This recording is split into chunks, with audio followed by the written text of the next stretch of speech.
কি করছো এটা? এটা পটলের দোরমা করব। দিয়ে কি করে করছো? পটলের বীজগুলোকে সব বার করে নিয়েছি, হ্যাঁ ভেতর থেকে সব বার করে নিয়েছি। হ্যাঁ নিয়ে এর মধ্যে ছোলার ডালটা কালকে ভিজিয়ে রেখেছিলাম, হ্যাঁ দিয়ে এটা মিক্সিতে বেটে পেস্ট করে নিয়েছি। নিয়ে একটু কড়াইয়ে তেল আর গোটা জিরে, একটু হলুদ, মিষ্টি দিয়ে ভাজা ভাজা করে নিয়েছি।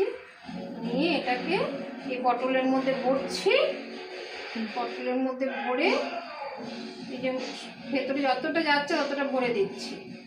আচ্ছা দিয়ে একটু ওপর দিয়ে বেসন দিয়ে মুখটা আটকে দিচ্ছি, যাতে আচ্ছা। বেরিয়ে না যায়। ভাজার সময় অনেক সময় বেরিয়ে যায়, আচ্ছা আচ্ছা ভেতরের ডালটা বেরিয়ে চলে আসে, ওই জন্য একটু বেসন দিয়ে দিচ্ছি। এটা কষিয়ে নিয়ে একটু জল দিয়ে ফুটিয়ে নিয়েছি। নিয়ে এবার এই পটলগুলো দিয়ে দেবো। আচ্ছা, পটলগুলো দিয়ে একটু ফুটে গেলে একটু ঘি গরম মশলা দিয়ে নামিয়ে নেবো। এবার কি ঝোল ঝোল থাকবে এটা? না না, একটু মাখা, এটা ফুটবে, একটু মাখা মাখা হবে। আচ্ছা আচ্ছা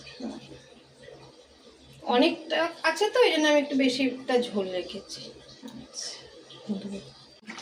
হয়ে গেছে এবার? হ্যাঁ, এবার একটুখানি ঘি আর গরম মশলা দিয়ে নামিয়ে নেবো।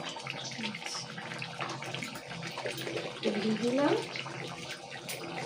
একটু গরম মশলা দিলেই রেডি। একটু নেড়ে দেবো, দেখ একদম মাখা মাখা যাবে, সব টেনে নেড়ে ঝোলটা হয়ে গেছে। পটলের দোরমা আমার রেডি।